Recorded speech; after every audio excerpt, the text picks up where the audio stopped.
असंतोष से अनबन तक। दोस्तों, कल्पना कीजिए कि आप एक नाव चला रहे हैं और आपके साथ नाव में दो लोग और बैठे हैं। उनमें से एक आपको राइट टर्न लेने को कह रहा है और दूसरा लेफ्ट टर्न लेने को कह रहा है।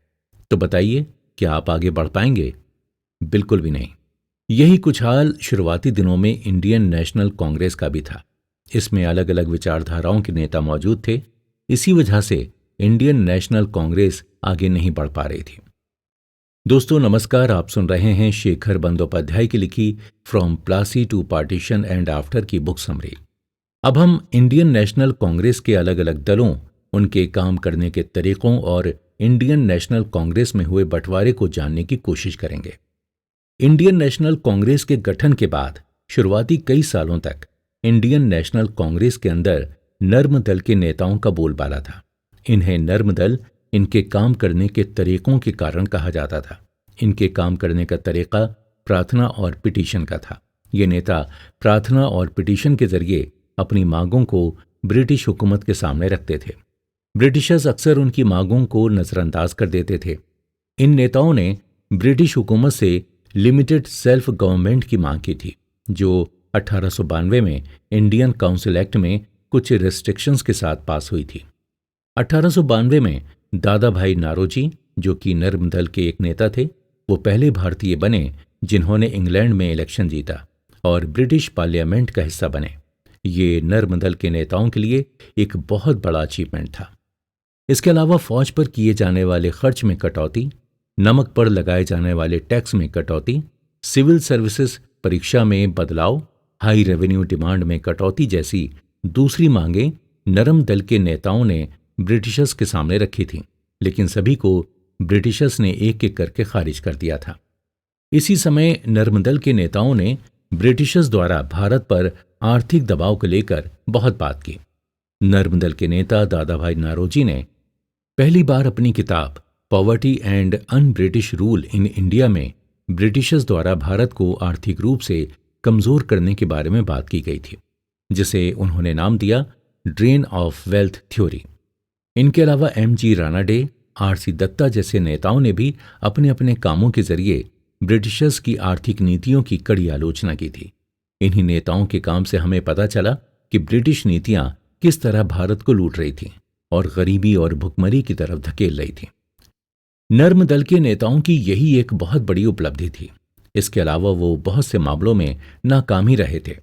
उनकी इसी नाकामयाबी को देखकर इंडियन नेशनल कांग्रेस में एक ऐसा दल था जो नरम दल से बिल्कुल अलग सोच रखता था। इस दल को गरम दल कहा जाता है। गरम दल में बाल गंगाधर तिलक, लाला लाजपत राय, बिपिन चंद्र पाल जैसे नेता थे। गरम दल की विचारधारा 19वीं सदी के अंत और 20वीं सदी की शुरुआत में काफी पॉपुलर हुई। 1903 में जब उस समय के वायसरॉय कर्जन ने बंगाल पार्टीशन की बात की थी, तो इसके खिलाफ बहुत प्रदर्शन हुए, जिनमें गरम दल के नेताओं ने काफी बढ़ चढ़कर भाग लिया था। बंगाल के पार्टीशन के पीछे ब्रिटिशर्स का मकसद भारतवासियों में धार्मिक तनाव को बढ़ाना और राष्ट्रवादी गतिविधियों को रोकना था। बंगाल उस समय राष्ट्रवादी गतिविधियों का एक गढ़ बन गया था। साथ ही साथ ये हिंदू मुस्लिम एकता का भी एक जीता जागता सबूत था। 1905 में जब आखिरकार बंगाल का पार्टीशन हुआ, तब इस पार्टीशन के खिलाफ एक स्वदेशी आंदोलन चलाया गया था। इसके चलते बहुत से ब्रिटिश सामान का बहिष्कार किया गया था। इसी समय बंगाल में बहुत सी स्वदेशी कंपनियों, शिक्षा संस्थानों और फैक्ट्रियों की स्थापना की गई थी। इनमें Bengal chemical factory, Bengal national college और स्वदेशी समाज जैसी संस्थाएं मौजूद थीं। इन संस्थाओं और फैक्ट्रियों को चलाने और देखभाल का सारा दारोमदार भारतीयों पर ही था। इन संस्थाओं की स्थापना में गरम दल के नेताओं का बहुत बड़ा हाथ था। इसी समय रविंद्रनाथ टैगोर जी ने आमर सोनार बांग्ला गीत लिखा था, जो आज के समय बांग्लादेश का राष्ट्रीय गान है। यह आंदोलन बहुत से आम लोगों का समर्थन नहीं जुटा पाया था। इस वजह से ये नाकामयाब हुआ। इसी स्वदेशी आंदोलन के समय नरम दल और गरम दल के नेताओं में काफी मतभेद होने लगे। एक तरफ जहां नरम दल के नेता चाहते थे कि यह आंदोलन सिर्फ बंगाल तक ही सीमित रहे, वहीं दूसरी ओर गरम दल के नेता इस आंदोलन को पूरे देश में बढ़ाना चाहते थे।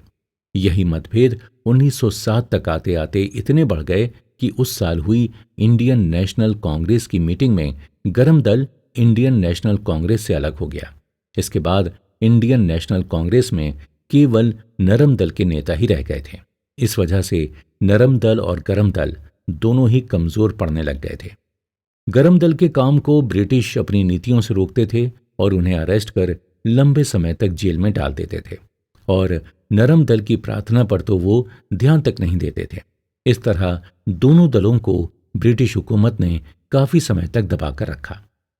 बंगाल का पार्टीशन जो 1905 में हुआ, उसे 1911 में वापस ले लिया गया। इसके पीछे कई कारण बताए गए। एक कारण तो ये था कि ब्रिटिशर्स भारत की राजधानी कलकत्ता से दिल्ली लाना चाहते थे। इसके चलते भारतवासियों को खुश करने के लिए बंगाल के पार्टीशन को वापस ले लिया गया था। इसी समय प्रिंस जॉर्ज फिफ्थ भारत आए थे और उनके स्वागत में दिल्ली दरबार भी ऑर्गेनाइज किया गया था। बंगाल के पार्टीशन को वापस लेने के पीछे सबसे बड़ा कारण तो ये था कि ब्रिटिशर्स का डिवाइड एंड रूल का मकसद पूरा हो गया था। ब्रिटिशर्स हिंदू मुस्लिम एकता को तोड़ना चाहते थे और वो इसमें कामयाब हो गए थे। ब्रिटिशर्स की इसी कामयाबी का फल था ऑल इंडिया मुस्लिम लीग। ये वही पार्टी है जो आगे चलकर एक अलग देश यानी पाकिस्तान की मांग करती है। मुस्लिम लीग 1906 में बंगाल के पार्टीशन के एक साल बाद ढाका में बनी थी। इसके बनने के पीछे आगा खान, नवाब सलीमुल्लाह और नवाब मोहसिनुल मुल्क का बहुत बड़ा हाथ था। इस पार्टी ने 1909 में सेपरेट इलेक्टोरेट की मांग की और ब्रिटिश सरकार ने इनकी मांग बहुत आसानी से मान भी ली थी। सेपरेट इलेक्टोरेट का मतलब था कि इलेक्शन में मुस्लिम्स के लिए कुछ सीटें रिजर्व रहेंगी और मुस्लिम नेताओं को वोट डालने का अधिकार सिर्फ मुस्लिम जनता को ही होगा। इसके चलते मुस्लिम लीग और इंडियन नेशनल कांग्रेस के बीच काफी मतभेद होने लगे। इंडियन नेशनल कांग्रेस में मुस्लिम नेताओं की कमी पहले से ही थी और मुस्लिम लीग के बनने के बाद तो ये संख्या और भी गिरना शुरू हो गई थी।